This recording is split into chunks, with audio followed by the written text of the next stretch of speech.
buenos días. Ya llegó el director, ya podemos empezar. Pues bienvenidos todos a este seminario especial del Instituto, en particular de pues un académico, una investigadora de reciente adquisición para el Departamento de Zoología del Instituto. Como ustedes saben, es un seminario especial porque forma parte del proceso de contratación, es parte de la evaluación de un concurso de oposición abierto. Y bueno, pues bienvenidos todos. Patti, mucha suerte. Y he cedo la palabra a otra Patti que nos vaya a presentar la información específica del seminario.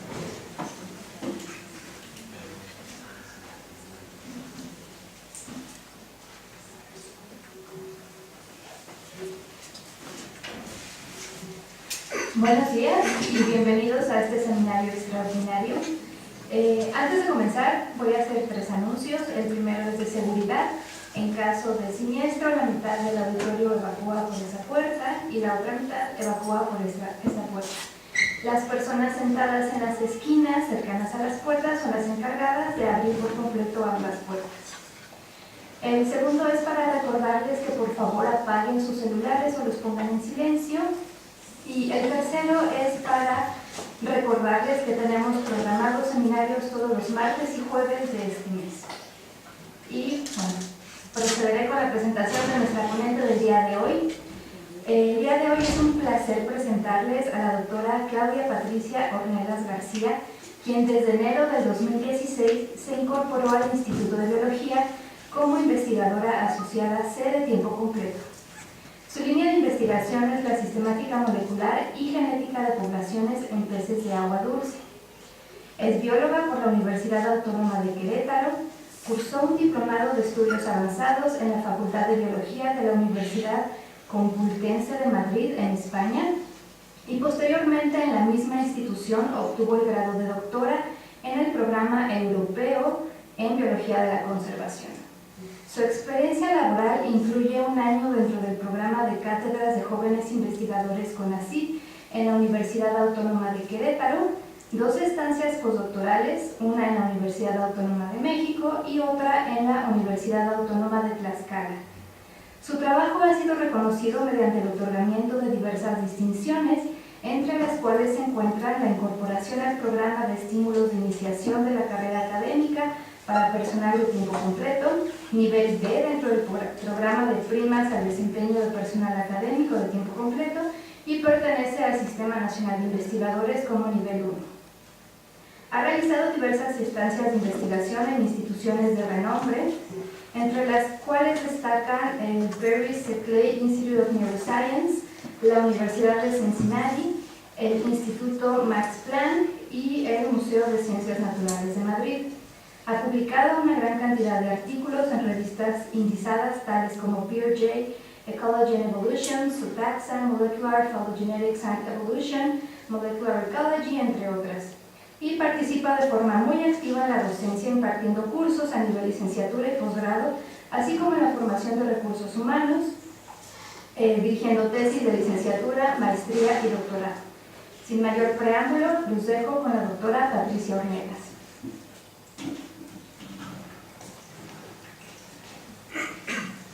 Bueno, muchas gracias por la presentación y muchas gracias a todos por estar aquí el día de hoy. Para mí esto es un momento muy importante, así que espero hacer una presentación acerca de la trayectoria académica que llevo en el instituto y en mi formación.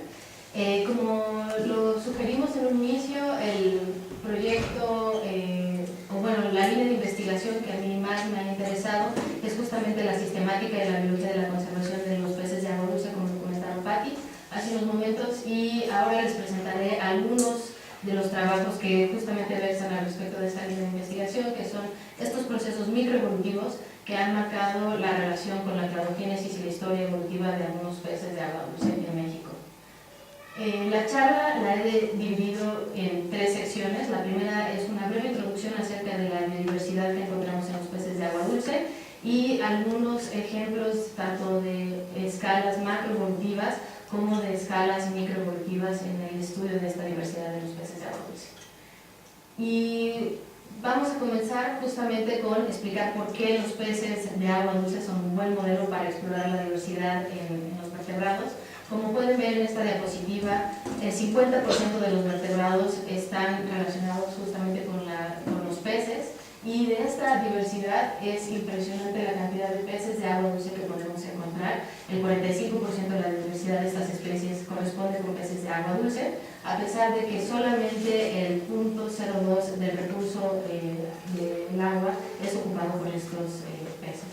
El 50% de la diversidad de especies marinas corresponde con la mayor parte de este recurso, que sería el 90% del hábitat acuático terrestre. Entonces podemos ver que justo en los ambientes acuícolas encontramos una fuerte diversidad en el número de especies y en los procesos de diversificación.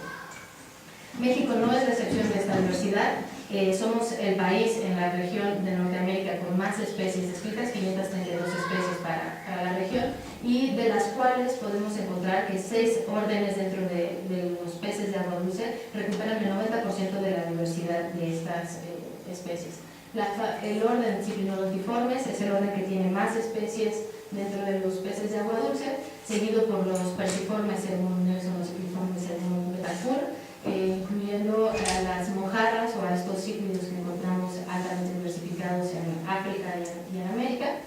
Los Ateriniformes o estos charales que encontramos en los lagos michoacanos también son importantes representantes de la diversidad de México. Y finalmente los Caraciformes, que es el grupo en el que yo más me he especializado en los últimos años. Entonces, bueno, una muy breve historia. La ictiología de México, el estudio de la ictiología en México es igualmente enriquecedor y interesante. Desde los principios del siglo XVI, con las primeras expediciones hechas postcoloniales, podemos encontrar una alta diversidad de peces y básicamente desde entonces los primeros naturalistas comenzaron a reportar la diversidad que encontrábamos en los peces de agua dulce.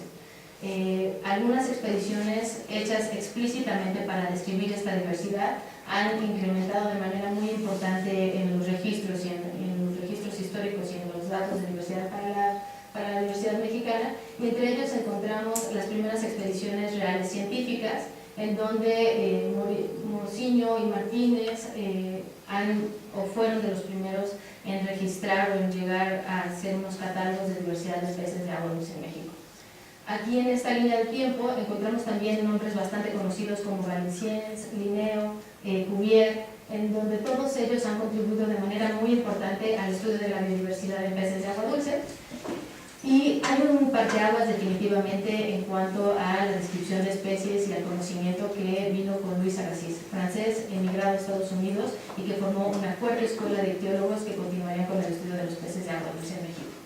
Agassiz fue profesor de Baird y Girard, y básicamente estos 3 personajes marcan un parteaguas en la historia y en el conocimiento de la biodiversidad en México y en algunos casos también de Centroamérica. En términos de épocas más recientes, algunos de los ictiólogos más importantes, sin duda, han sido Jordan, quien describió alrededor de 150 taxones para México y elaboró casi 600 documentos de revisiones taxonómicas y de biología evolutiva en los peces de agua dulce. Y Jordan también formó a diferentes ictiólogos que hoy en día cualquiera que abra un libro de peces de México va a encontrar especies descritas por alguno de estos 4 autores. Jordan, Mick, Ekman y Mick son de los más importantes ictiólogos en el número de especies descritas para México. Entonces, básicamente, entre ellos han hecho o se pueden encontrar las recopilaciones más importantes para el Valle de México y para la diversidad de peces en México. Carl Hobbs, curiosamente, después de los trabajos de Jordan y de Mick y de Snyder y Gilbert, se le atribuía que la diversidad de peces en México era ampliamente conocida y que no se requería de continuar con estudios para la diversidad. Hobbs discrepa de esta conclusión y justamente él junto con Clarence Turner hacen una revisión de los peces de la mesa central y describen 30 nuevos taxones, pero además hace una contribución muy importante en términos de la evolución, la taxonomía, la conservación y la biogeografía de la ictiofauna en México. Entonces, Hobbs justamente fue también otro de los grandes ictiólogos en la historia de la ictiología en México.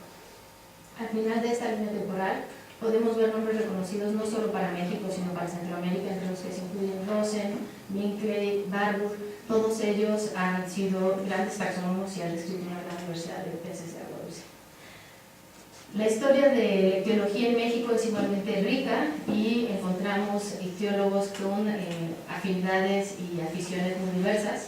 Desde el inicio con las primeras descripciones de especies por Bustamante hasta lo que encontramos hoy en día en las colecciones científicas tanto del Instituto como de otros centros a nivel nacional, podemos ver una trayectoria muy interesante tanto en el catálogo como en el entendimiento de los procesos que han dado lugar a esta diversidad. Rápidamente les menciono algunos de los más importantes. Sin duda, Alfonso Herrera genera el primer catálogo de peces para México.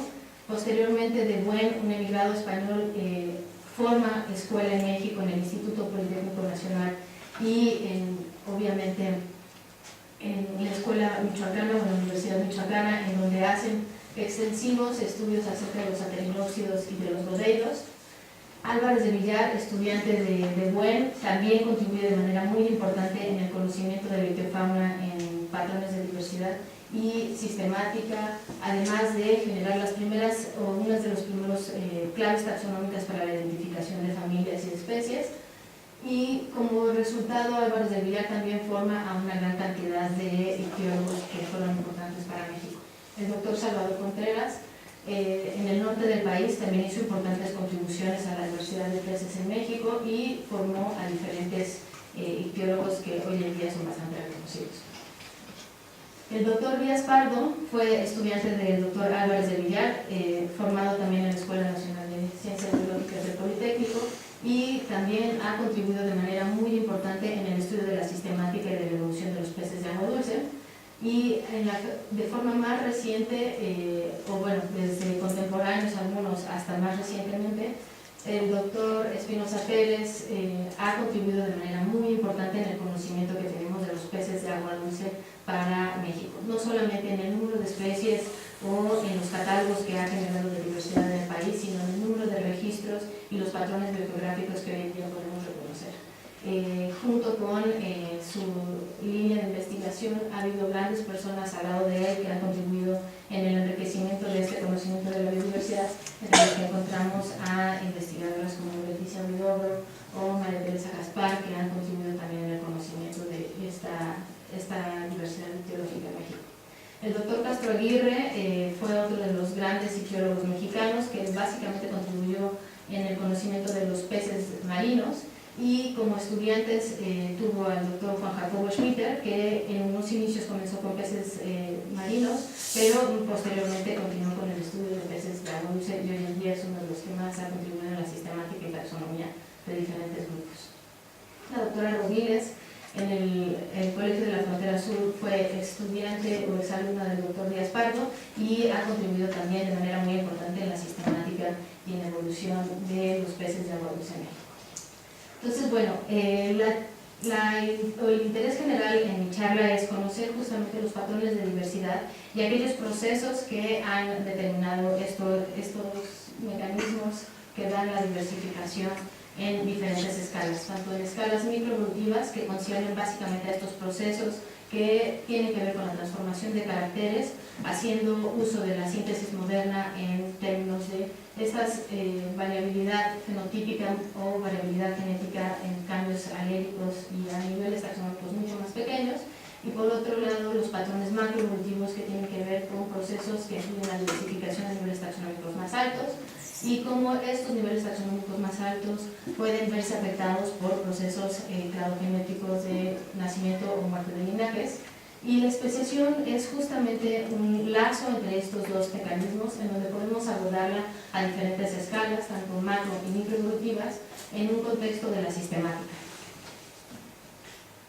La sistemática, entonces, lo que podríamos decir es que es esta disciplina que nos permite nombrar y describir taxones, nos permite hacer la curación, el trabajo curatorial y preservación de las colecciones científicas, nos provee de clasificaciones, de claves y nos permite también definir patrones de distribución de la diversidad y nos permite también estudiar los patrones de la historia evolutiva de los grupos, así como procesos de adaptación a variaciones del ambiente.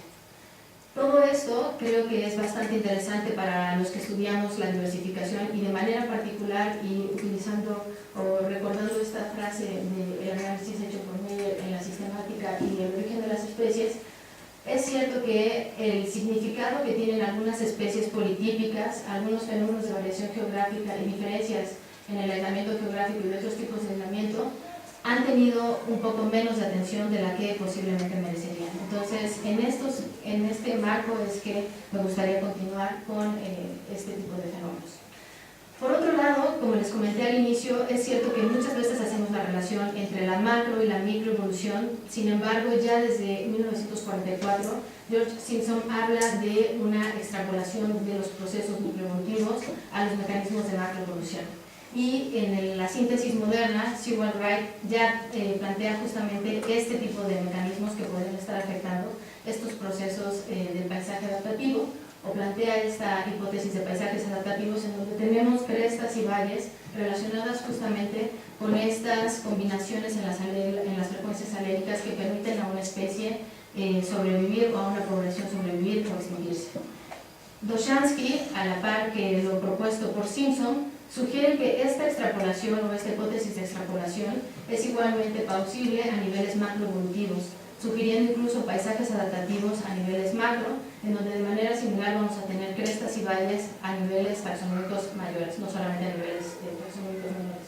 Existen hipótesis a favor y en contra de la teoría de la extrapolación o de la hipótesis de la extrapolación, pero justamente lo que nos interesa es conocer si los mecanismos de variación gradual y continua y la selección natural están marcando estos procesos de cladogénesis y si podemos argumentar a favor o en contra de esta hipótesis de extrapolación propuesta por Simpson. Bueno, como siguiente parte de la charla, les comentaba que les presentaré estas dos escalas a las cuales podemos abordar el estudio de la biodiversidad, tanto macro como microevolutiva, y en aspectos o patrones macroevolutivos básicamente voy a abordar las relaciones filogenéticas que hemos reconstruido en tres familias que se encuentran básicamente entre los órdenes más diversos para México: la familia Profundulide, Cíclide y Carácide, y por otro lado estos patrones microevolutivos que han afectado o que al menos consideramos que podrían estar afectando los procesos cladogenéticos a niveles de especies. En el marco macroevolutivo, el primer ejemplo que les quiero mostrar tiene que ver con la familia Profundulide dentro del orden Cycliniformes, y ya desde los años 80, Miller, uno de los destacados ictiólogos en la sistemática y diversidad de peces de México, su tesis de doctorado fue en la revisión de la diversidad de esta familia y en particular entender cuáles eran el número de especies presentes dentro del género Profundulus. Durante su tesis doctoral, él ya sugería que esta familia era interesante para estudiar desde el punto de vista de la variación morfológica, encontrándose algunos grupos con muchos variantes fenotípicas en el gradiente geográfico, como lo mencionábamos previamente, y en el trabajo que nosotros llevamos a cabo nos dimos a la tarea de poner a prueba estas hipótesis taxonómicas sugeridas previamente, a la par de establecer cuáles eran los patrones de distribución de las especies. Una de las primeras conclusiones que tuvimos de este estudio fue que de manera general podemos recuperar dos grandes grupos con divergencias genéticas bastante fuertes, lo que incluso en su momento Álvarez había sugerido como géneros distintos dentro de la familia.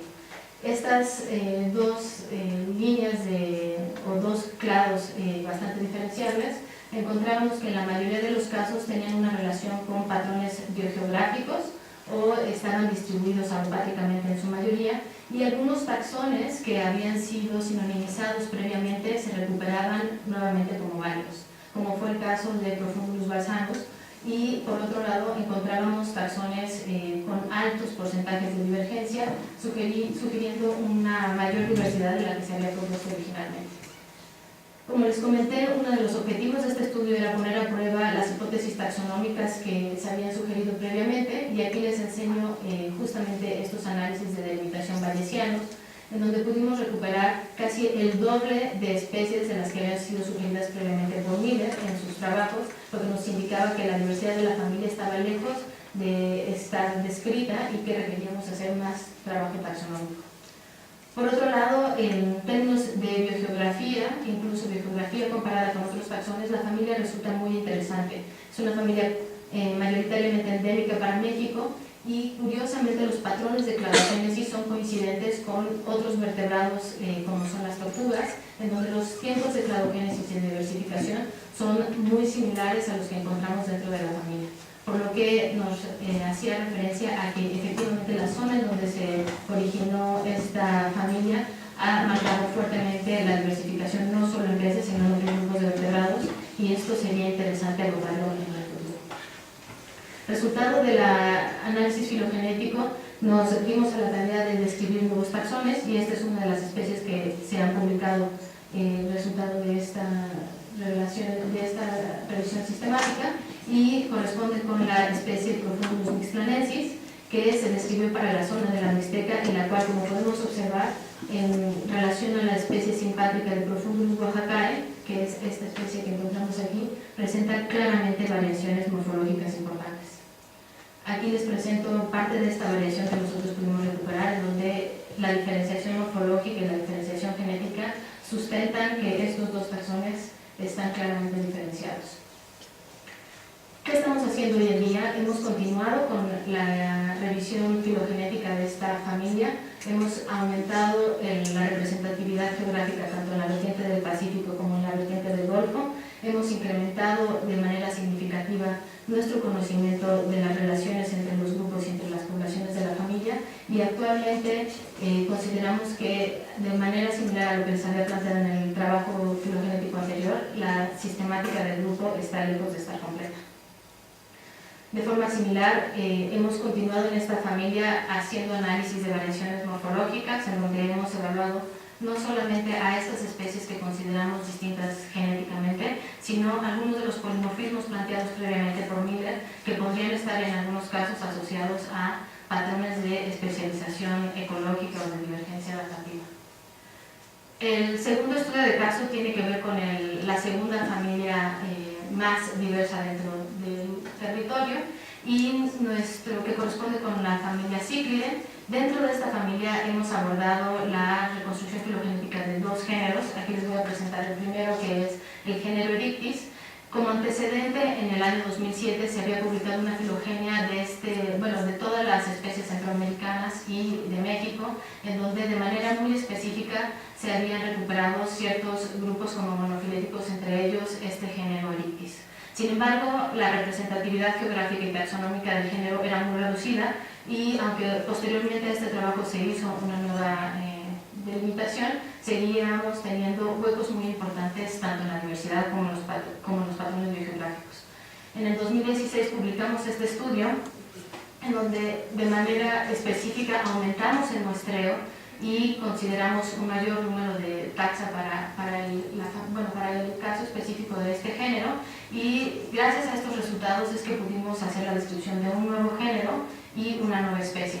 Curiosamente, una de las características importantes dentro del género es que hemos encontrado patrones demográficos muy interesantes que podrían estar marcados básicamente por eventos climáticos que corresponden a los últimos máximos glaciares, en donde hemos encontrado, de forma similar a lo que se ha reportado en otros continentes, zonas de refugios que podrían estar manteniendo diversidad para estos géneros.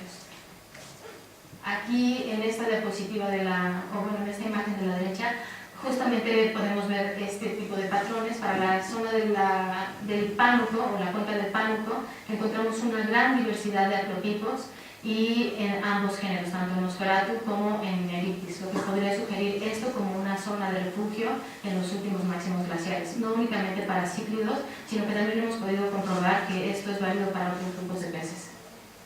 Asociado a esta alta diversidad genética, también encontramos fenómenos de diversificación morfológica interesantes.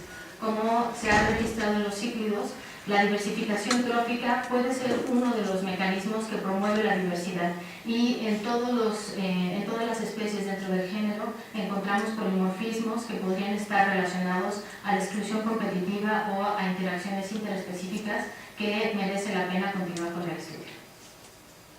En un trabajo más reciente incluso han abordado esta propuesta taxonómica que nosotros habíamos sugerido previamente, y lo que podemos ver es que efectivamente ellos recuperan como monofiléticos los dos géneros con análisis de secuenciación masiva.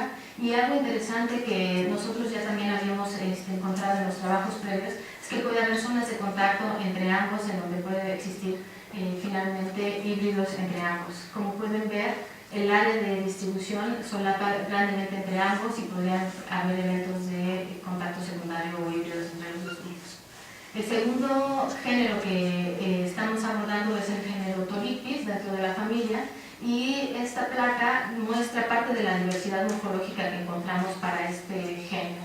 Mucha de la diversidad se ha sugerido como resultado de la selección sexual o del cuidado parental, y es un grupo que es muy interesante abordarlo por estos mecanismos que se han explorado escasamente.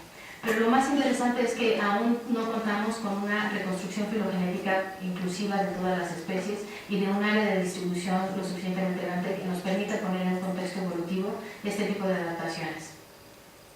Este trabajo lo llevamos a cabo en colaboración con la doctora Rocío Rodríguez de Cosur y el doctor Alfonso González, y lo que hemos hecho es incrementar áreas de distribución en donde el género se distribuye y no se tenía información previamente. Hoy en día hemos recabado información prácticamente de más de 60 poblaciones para el género, y gracias a esto hemos podido comenzar con la generación de relaciones filogenéticas que en algunos casos nos han permitido detectar nuevos taxones, y en otros casos también nos han llevado a cuestionarnos la monofilia de algunas de las especies descritas previamente. Entonces, en este grupo hay mucho trabajo en el área tanto de sistemática como de taxonomía que estaremos abordando en los próximos años. Finalmente, el ejemplo de taxonomía dentro del orden Carassiformes incluye al género Astyanax. Este género ha robado prácticamente la atención de mi carrera, y supongo que después de contarles la historia a más de alguno le llamará la atención. El género Astyanax es uno de los géneros más ampliamente distribuidos, no solamente en México, sino en el continente americano.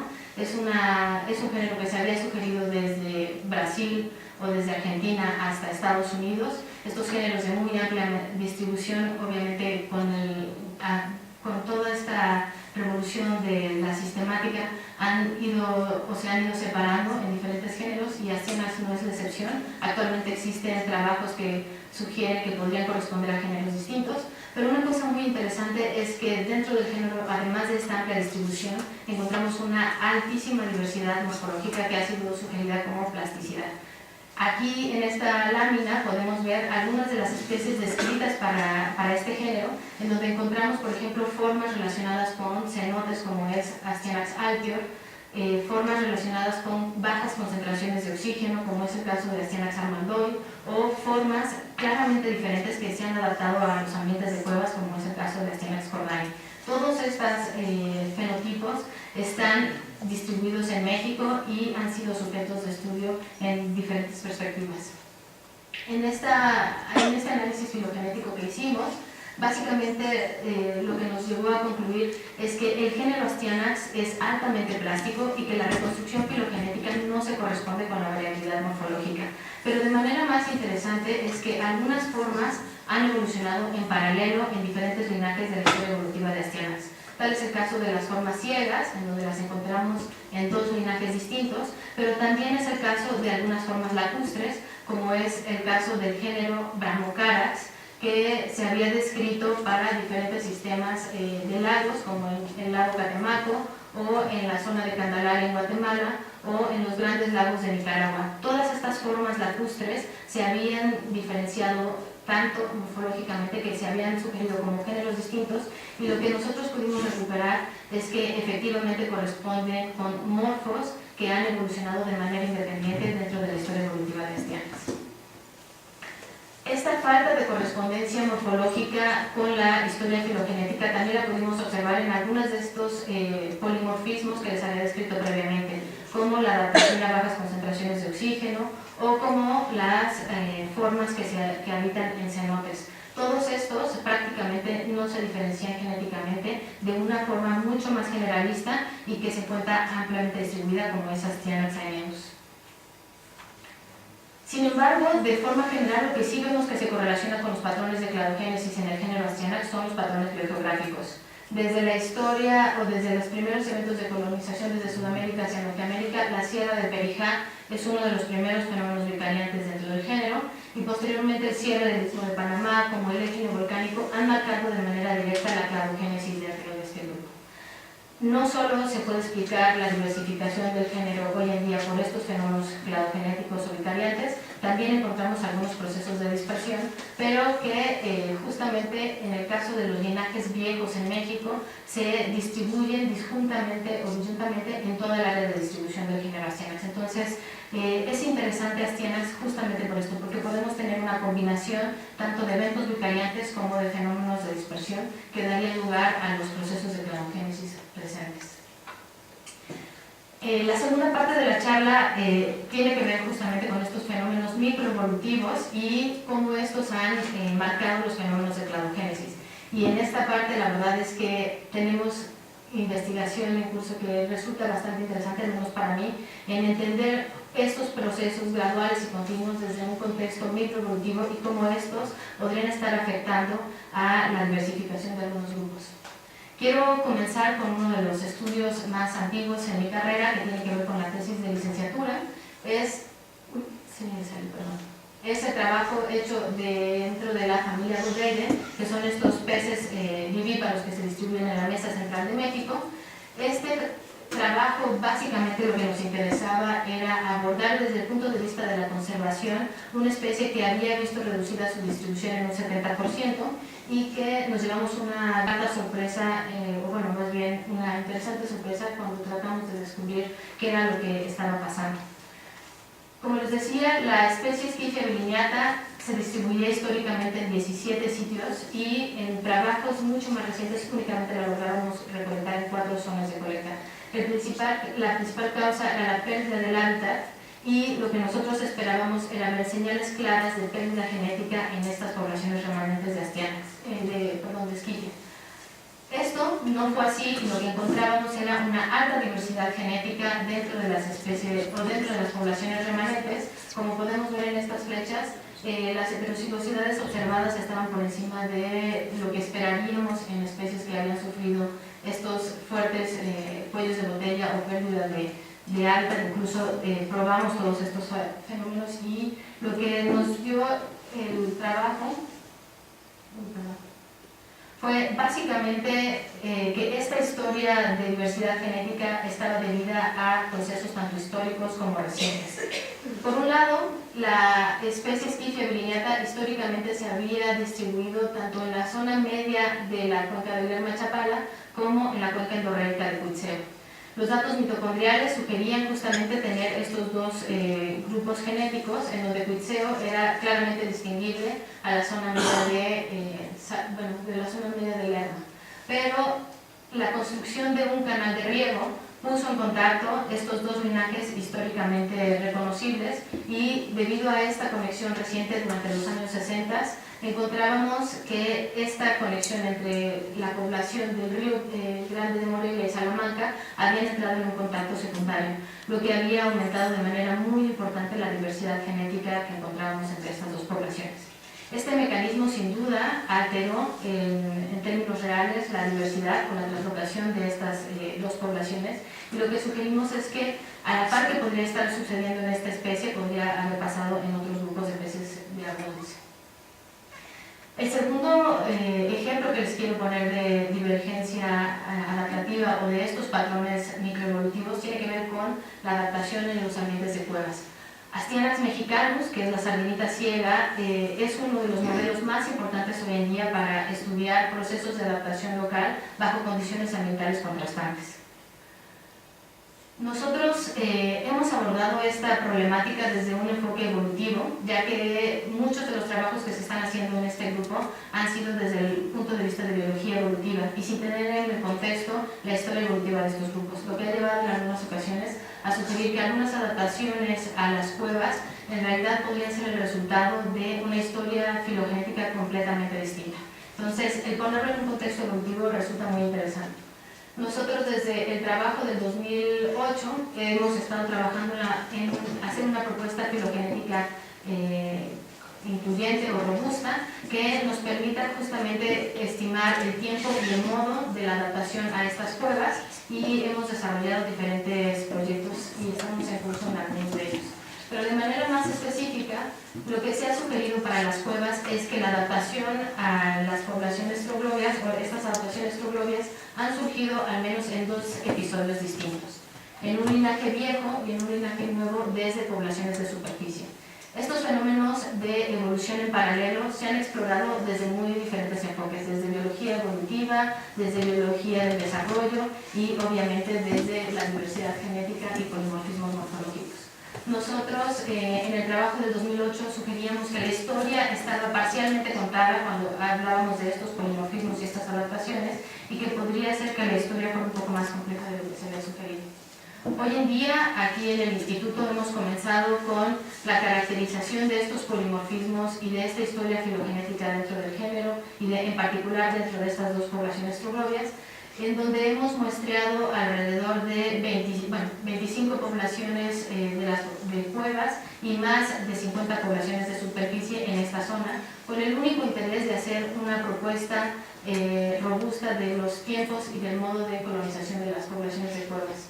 Asimismo, tenemos poblaciones mantenidas en cautiverio de estas poblaciones de cueva, a fin de explorar a nivel tanto de conducta como de polimorfismos genéticos estas adaptaciones que se han dado de manera paralela dentro de la historia del género. Uno de los trabajos que estamos desarrollando y que el estudiante Jorge Hernández está participando junto con Carlos Garita es justamente caracterizar estas variantes polimórficas entre linajes viejos y nuevos y entre poblaciones de cuevas y de superficie.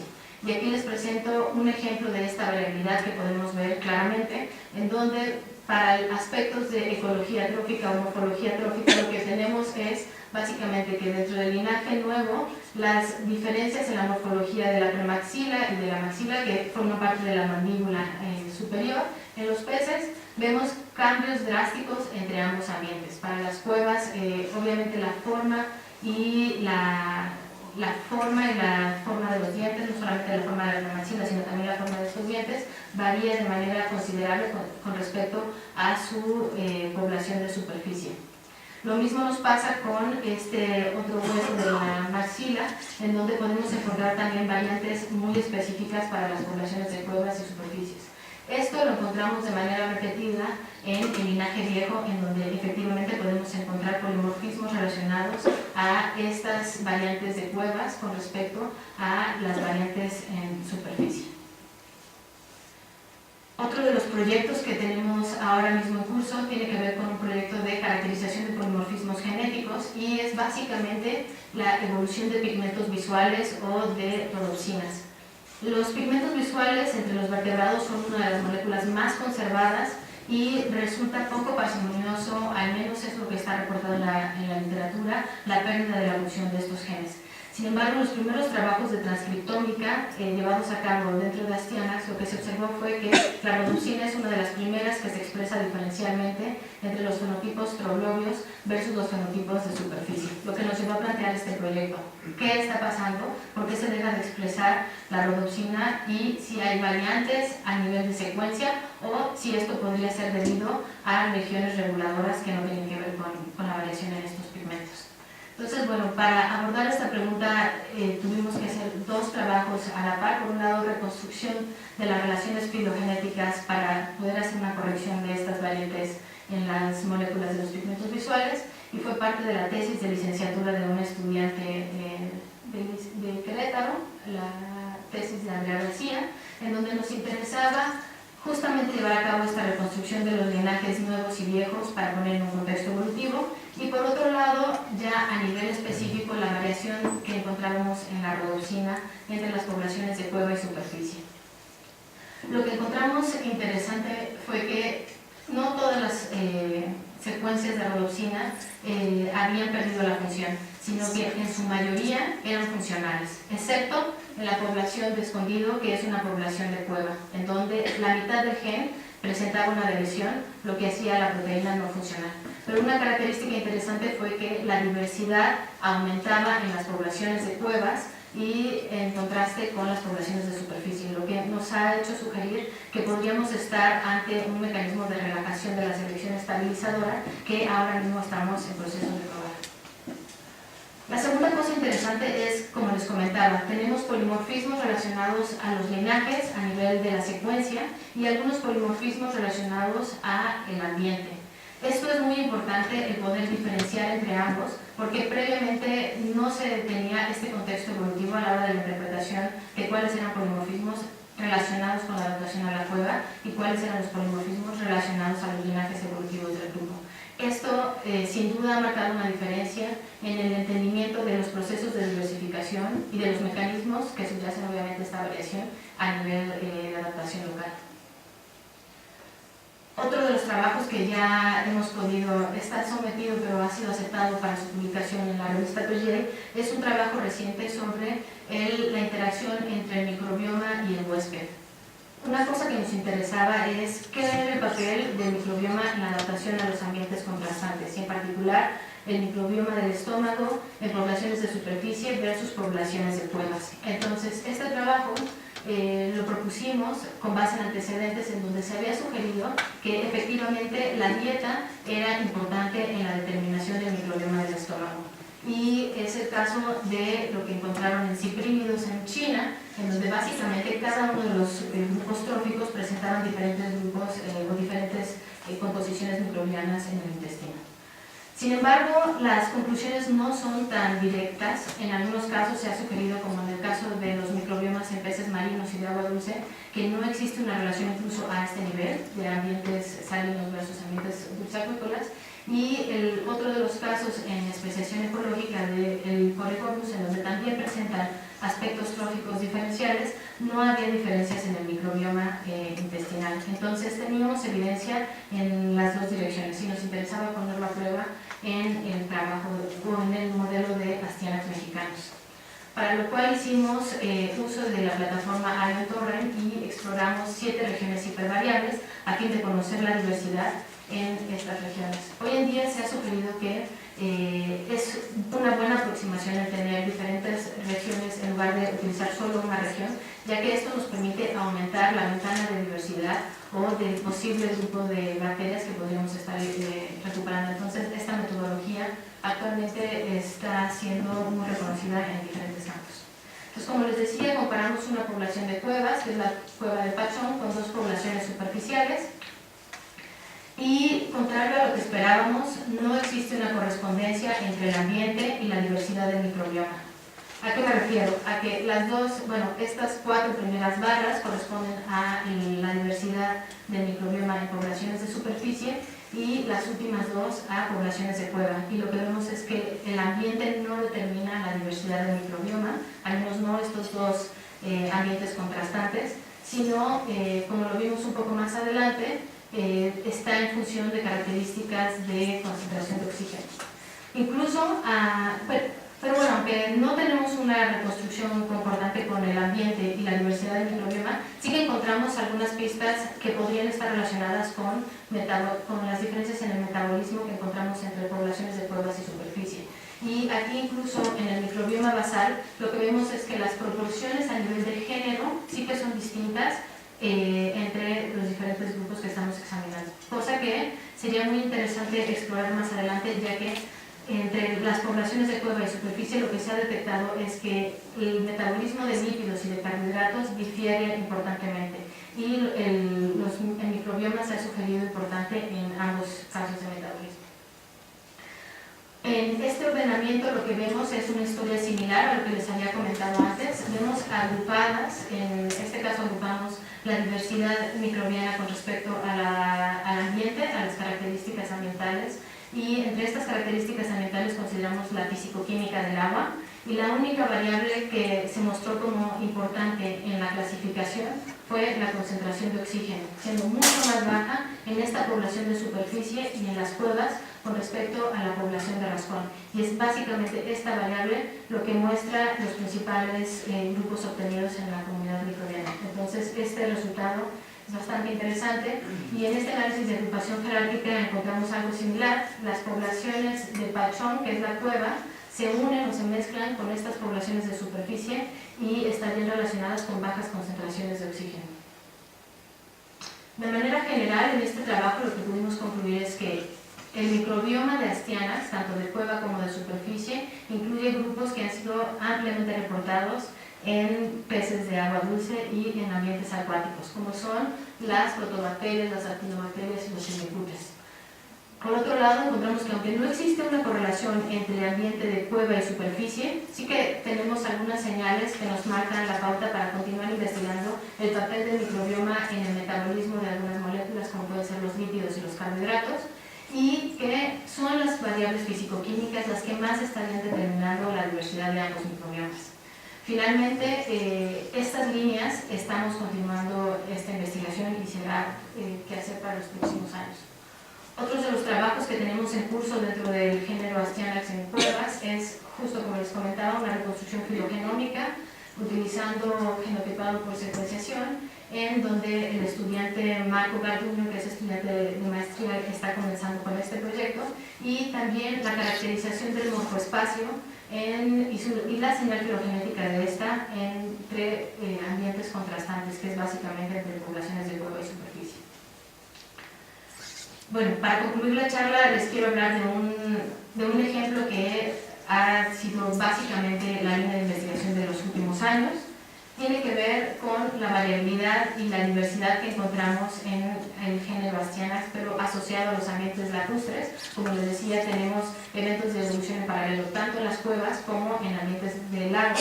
Y lo que sustenta esta línea de investigación es básicamente la exclusión competitiva propuesta tanto en los primeros trabajos de Darwin, en donde se sugiere que las especies emparentadas o más emparentadas filogenéticamente tienden a competir de manera más intensa.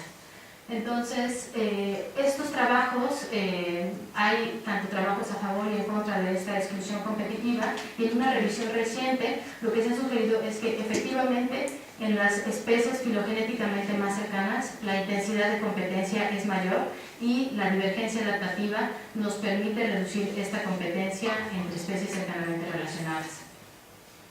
El modelo que habíamos planteado antes de Bramocaras Astyanax creemos que es un modelo idóneo para abordar esta hipótesis de la exclusión competitiva, ya que efectivamente encontramos a dos especies filogenéticamente cercanas y que estarían compitiendo por recursos, lo que podría ser el mecanismo que está fomentando justamente esta diversificación morfológica y que podría ser un buen proxy la variación morfológica del uso del hábitat.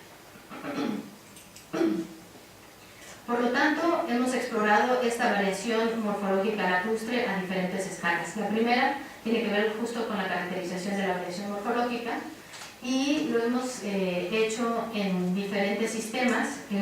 Como les comentaba, el sistema Bramocaras Astyanax no únicamente se ha dado en México, sino que también se ha dado en diferentes sistemas lacustres de Centroamérica, tanto en Guatemala como en Nicaragua, y en todos los casos lo que podemos ver es una fuerte relación entre la morfología trófica, la forma del cuerpo y el uso del hábitat, siempre relacionado con ambientes lacustres.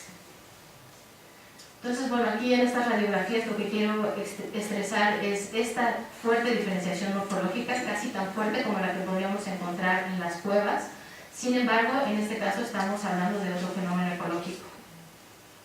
El primer trabajo que les muestro aquí es la variación morfológica entre estas dos formas en el lago de Catemaco, ya que previamente a este estudio lo único que se había hecho es que había diferenciación en la morfología trófica, pero no se conocía cómo era esta modificación de la forma en el cuerpo y si existía algún tipo de señal filogenética, ya que dentro del lago encontrábamos al menos dos diferentes linajes. Entonces, esto fue lo que nos dio la pauta a tratar de entender cómo era la evolución de la forma dentro de este género. Asimismo, hicimos análisis de diferenciación molecular, tanto con marcadores mitocondriales como nucleares, y lo que pudimos observar en conclusión es que no existe una correspondencia entre la variación molecular y la variación morfológica. Aquí en esta red de fenotipos, como pueden ver, están fuertemente mezclados ambos fenotipos, pero también encontrábamos que no existía una señal filogenética de esta forma en la reconstrucción morfológica. Entonces, este es un análisis de PCA en donde mapeamos la filogenia y lo que podemos ver es que la forma de Bramucaras prácticamente ha convergido de forma homoplásica en los dos linajes presentes en el lago de Catemaco. La otra conclusión general que pudimos obtener de este primer trabajo, y es un trabajo que se encuentra ahorita en revisión, es que la divergencia morfológica existe, sin embargo hay flujo génico, lo que nos llevaría a hablar justo de especies polimórficas o politípicas, que había sugerido ya antes, que son interesantes. Un ejemplo de estas especies polimórficas es la mojarra de Cuatro Ciénegas, y en este caso también Astyanax tendríamos un buen ejemplo de especie polimórfica. La siguiente pregunta era, ¿esta variación en la forma del cuerpo es homogénea o se está dando de forma modular? ¿Y por qué la modularidad es importante?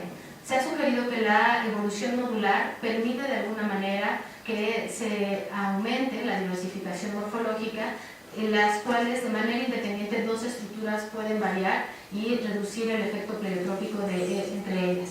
Esto justamente en el caso de Astyanax nos interesaba, de que mucha de la variación morfológica que encontrábamos correspondía con la variación de la cabeza versus la variación del cuerpo. Y estudios previos se habían hecho en cíclidos en donde se había demostrado que efectivamente la variación morfológica podría ser de manera modular. Entonces, esto fue una de las preguntas que hicimos y pudimos comprobar que efectivamente existen módulos. Uno de los módulos que encontramos en la forma del cuerpo es que la cabeza varía independientemente de la forma del cuerpo en general, y a nivel del cráneo lo que observamos es que la región preorbital varía de manera independiente al resto del neurocráneo, cosa que también se había reportado en cíclidos previamente. Otra de las preguntas que teníamos era de ¿toda esta variación morfológica significa algo? ¿Hay segregación ecológica entre los morfotipos divergentes? Y curiosamente no se había demostrado hasta el trabajo que nosotros llevamos a cabo y que se publicó este año. Y es que efectivamente, tanto con isótopos estables como con dietas, pudimos corroborar que las dos formas efectivamente se correspondían con una diferenciación en la obtención de recursos, en este caso tróficos. Y esto realmente para nosotros fue muy importante porque fue de manera explícita probar si estas formas se agregaban en términos ecológicos, y fue el caso. El otro fenómeno que quería comentarles es que, bueno, ya vimos que en Astyanax de Catemaco tenemos esta divergencia adaptativa entre formas lacustres, pero ¿cuántas veces ha pasado? ¿Y en dónde? Obviamente, en este caso, Bramucaras es un modelo idóneo para explorarlo, y lo que pudimos, o lo que estamos en curso ahora mismo, es que al menos conocemos 5 sistemas en donde Bramucaras ha surgido, y en todos los casos el grupo más emparentado es su Astyanax simpátrico. Entonces, en Chiapas, en Catemaco, en Nicaragua y en Guatemala encontramos la forma de Bramucaras como una forma lacustre de Astyanax. Entonces nos dimos a la tarea de evaluar esta variación a nivel del cráneo y poner a prueba estas mismas hipótesis que habíamos puesto a prueba previamente en el sistema de Catemaco. En este caso les muestro en un gradiente de norte a sur las poblaciones de México, que incluyen al lago de Catemaco y a los lagos de Chiapas, y las poblaciones de Centroamérica, que incluyen a las poblaciones de Nicaragua, en donde básicamente podemos encontrar en cada uno de estos procesos evolución en paralelo de morfos ecológicos. Pero ¿en dónde encontramos una mayor segregación y diferencias más importantes? Básicamente a la hora de analizarlo en el cráneo es en los caracteres tróficos. Como podemos ver, el número de dientes maxilares y los ángulos, así como las formas de las premaxilas y las maxilas, son las que más difieren en estos sistemas. Y podemos encontrar de manera significativa un efecto de lago. Esto es, son diferentes el sistema de Catemaco al sistema de Nicaragua al sistema de Chiapas. En cuanto a la integración o a la modularidad, en este modelo no pudimos recuperar como válida la hipótesis de modularidad que habíamos sugerido antes de la región preorbital, pero esta es una línea que nos interesa seguir abordando en líneas futuras.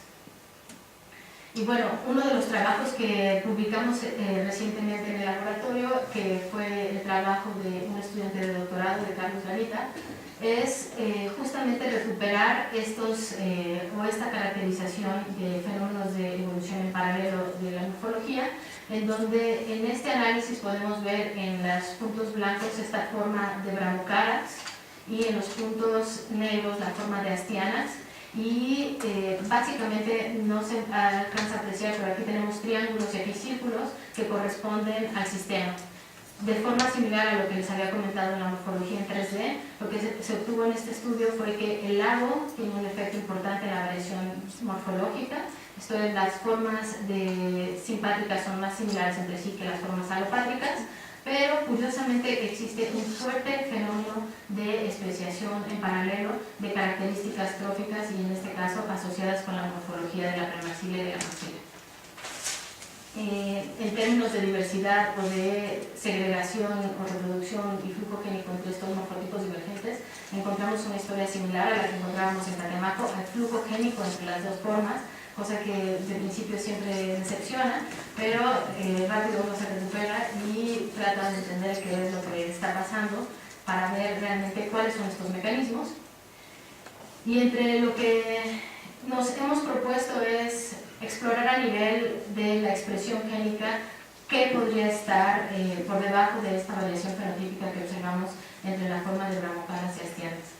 Estos análisis de expresión génica los hicimos comparando justamente las poblaciones de los sistemas de México y Nicaragua, y aquí les muestro algunos de los resultados preliminares que tenemos. En colores un poco más cálidos son Astianax y Bramocharax de Nicaragua, y en estos colores un poco más templados o fríos son los Bramocharax y Astianax de Catemaco. Y de forma similar a lo que encontrábamos previamente, es un efecto muy importante en el sistema, pero también tenemos algunos patrones de expresión diferencial entre los fenotipos. Lo que vemos curiosamente es que efectivamente encontramos patrones de expresión diferencial entre ambas formas, y curiosamente algunos de los genes que se expresan diferencialmente tienen que ver con genes del metabolismo y genes del sistema inmune, cosa que seguiremos abordando en el futuro. Finalmente les quiero platicar un trabajo que será línea de investigación en los próximos meses y años. Es con respecto al complejo de especies Astianax eneus. Como les comentaba, Astianax es un ejemplo muy importante para la sistemática y para la taxonomía por la fuerte variabilidad fenotípica que encontramos. Sin embargo, hay pocos trabajos que exploren de manera integral esta variación morfológica y la diferenciación genética. Entonces nos dimos a la tarea de entender un poco más de cómo es la filogeografía de este grupo y si podríamos estar hablando de una especie o de un complejo de especies que podría ser taxonómicamente más complejo. Como siempre, Astianax nos sorprendió, y lo que pudimos encontrar es que efectivamente encontramos una diversidad morfológica mucho menor a la que encontramos genéticamente. En algunos clústeres, como lo vemos aquí, son tan lejanos como la especie hermana de Cuevas. Entonces, realmente morfológicamente no habíamos podido detectar diferencias y genéticamente las estamos encontrando. Y en los análisis de filogeografía, lo que estamos también encontrando dentro de dentro de este complejo de especies es que sí que existen algunas regiones en donde hay bastante diversidad genética que merece la pena seguir explorando a nivel más profundo, a la par de proponer una hipótesis filogenética y sistemática robusta. Entonces, bueno, todo este estudio básicamente, como les comentaba, correspondió con una exploración exhaustiva de la distribución de la especie, y estamos trabajando en la formación de una hipótesis taxonómica robusta.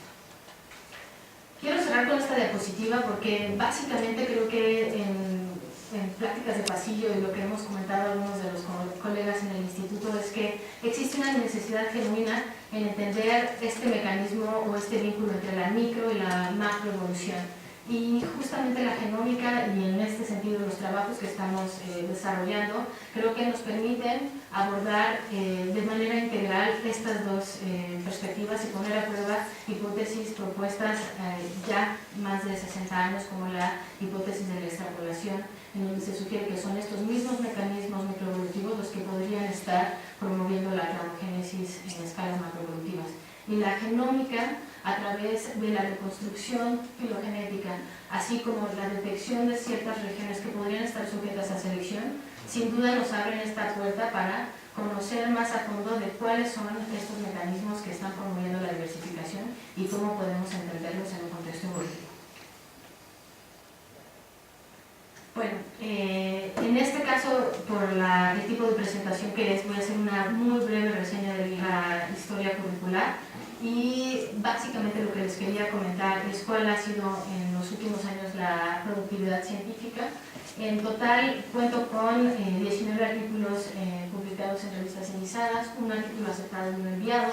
En términos de capítulos han sido 3 artículos publicados y 2 en prensa, y actualmente estamos en el proceso editorial de un libro y un libro ha sido publicado previamente. En términos de financiamiento, en total, como investigador responsable he tenido 8 proyectos financiados por diferentes instancias, tanto nacionales como internacionales, como en el caso de la Agencia de Cooperación Española, y 12 proyectos en colaboración con otros colegas, tanto en España como en México. Hemos estado colaborando en los últimos años en diferentes líneas. En cuanto a la formación, he dirigido o estoy en curso dirigiendo en total 5 tesis, de las cuales una fue concluida de maestría en el año 2015, una más en el año 2015 de licenciatura y una recientemente de licenciatura también para la licenciatura. En tesis en curso actualmente hay 2 tesis en curso, una tesis de doctorado y una tesis de maestría, y he participado también activamente en comités del posgrado, tanto en comités tutoriales de doctorado y de maestría, así como lo mencionó mi colega Patti, he participado en las actividades de docencias, en asistiendo o impartiendo 17 cursos en diferentes grados. He recibido 6 estancias de investigación, 9 estudiantes en servicio social y un becario de PAPIC. Asimismo, he participado en los comités para asignación de fondos en diferentes categorías, tanto para CONACYT como para la Academia Mexicana de Ciencias, y algunas de estas para la asignación de fondos y becas. Y básicamente esa es la respuesta. Muchas gracias.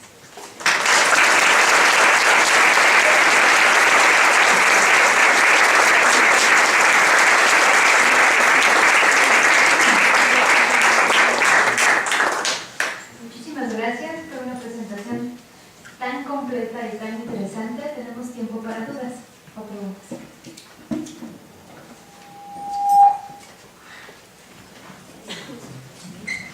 Patti, pues gracias por esta excelente presentación de enfoques que aglutinan, integran, como tu investigación que integras, pues como decías, estos puntos de vista microevolutivos, macroevolutivos, desde taxonomía, nomenclatura, hasta preguntas evolutivas y ecológicas, muy interesante. Una pregunta muy puntual, me quedé con la duda de Brahmocarax mucho, no sé si es un género válido, un taxón válido, o es una forma Brahmocarax, nada más informal, porque si fuera, digamos, un taxón válido, pues sería un taxón parafilético, obviamente, y sería muy interesante ver también la relación desde el punto de vista filogenético, ¿no? En todas estas formas. Supongo que no lo es por lo que me comentas. Y la segunda parte, te quisiera preguntar tu opinión así general de la otra ictiología, de la ictiología de los problemas, ¿no? ¿Qué piensas del deterioro de los ríos, de la problemática ambiental en un país como México? Y yo creo que es fuerte, desde los ríos grandes contaminados hasta quizá cuencas pequeñas o los ríos de arroyos de primer orden, manantiales, no sé, que están siendo entubados, utilizados, los endemismos. O sea, ¿qué piensas un poco de esta parte de la problemática y las especies introducidas, el pez diablo, no sé, como una parte de la ictiología que demanda mucha atención ambiental? Gracias. Muchas gracias. Pues muchas gracias por la pregunta. Efectivamente, nosotros en la hipótesis filogenética que propusimos en 2008, sugerimos que Brahmocarax no podría ser considerado como un taxón válido y proponemos que obviamente sea considerado como parte de la variabilidad presente en el género Astianax. Una revisión reciente, hecha justamente por Juan Jacobo Schmittler, ellos también con datos morfológicos sugieren lo mismo que nosotros, que sea parte o sinonimizado el género dentro del género Bastianax. Entonces, creo que incluso los resultados que mostramos de flujo génico entre los morfotipos divergentes nos ha llevado a rompernos un poco la cabeza de entender el cómo están surgiendo estas formas tan divergentes en el género y que llegaron incluso a ser considerados como géneros distintos, ¿no? Entonces, definitivamente Ramucales en esto impone un reto que es muy difícil a ciencia cierta en algunas ocasiones ignorar, ¿no? En el caso de Ramucales es muy, muy interesante el sistema. Mi respuesta, y para quedarme más tranquila, sería: tenemos que seguir estudiando con, obviamente, herramientas genómicas la reconstrucción filogenética entre ambos grupos. Curiosamente, trabajos recientes en los que estamos colaborando también en otros sistemas, lo que podemos observar es que efectivamente podemos tener estos fenómenos de divergencia morfológica muy fuertes en tiempos muy cortos, ¿no? Menos de 250.000 años, podemos tener variación fenotípica muy, muy fuerte dentro del género Bastianax. Entonces, es una línea que tenemos que seguir considerando tanto a nivel de expresión génica, como lo mencionábamos en el caso de Ramucales Bastianax reciente de transcriptómica, como en el caso de la filogenómica. En cuanto a la problemática de los sistemas de agua dulce, sin duda es un reto, porque en los próximos años será cada vez más limitante el recurso hidrológico y, como lo mencionábamos, la proporción de la superficie que cuenta con este recurso es muy restringida y, desgraciadamente, en algunos casos se prioriza el consumo humano sobre el mantenimiento de la diversidad biológica. En las últimas normativas se ha tratado de considerar caudales ecológicos y se ha tratado de considerar justamente este tipo de problemáticas para la conservación de los peces de agua dulce, pero sí que creo que estamos en una cuenta en contra del reloj para entender la diversidad, describirla, conocerla, antes de que incluso en algunas zonas desaparezca, ¿no? Hemos encontrado zonas que la tasa de pérdida de hábitat es muy alta, sobre todo en la mesa central, en donde el conocimiento o los estudios sistemáticos no han podido llegar a la misma velocidad. Y un ejemplo es el charal de Chapala, que está en la colección, se nos fue antes de poder llegar a estudiarlo, ¿no? Entonces sí, básicamente yo creo que es un reto para la conservación y para el conocimiento.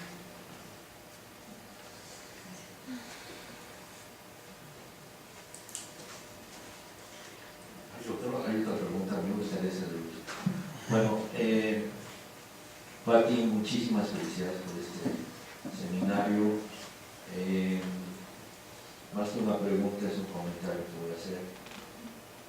Me impresionó el enfoque integral de tu investigación, tu liderazgo académico de punta, investigación de punta, el cubrir los aspectos básicos, no solamente investigación, sino formación de recursos humanos, proyectos, clases, etc. Realmente estás demostrando que eres una académica consolidada, muy importante, y sobre todo que con esto vamos a mantener un liderazgo en la parte de investigación meteorológica por parte del Instituto a nivel nacional, internacional, y eso a mí me complace muchísimo. Realmente te felicito. Realmente te felicito por este trabajo que pone en alto la investigación del Instituto de Biología. Muchas gracias por ese esfuerzo que has hecho. Muchas gracias.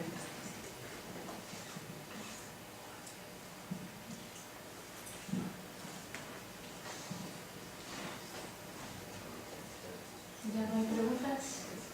Bueno, en caso de que tengan más preguntas, pueden abordar a la doctora Ornelas. Tenemos café y galletas de este lado. Son gratis, y sandalias.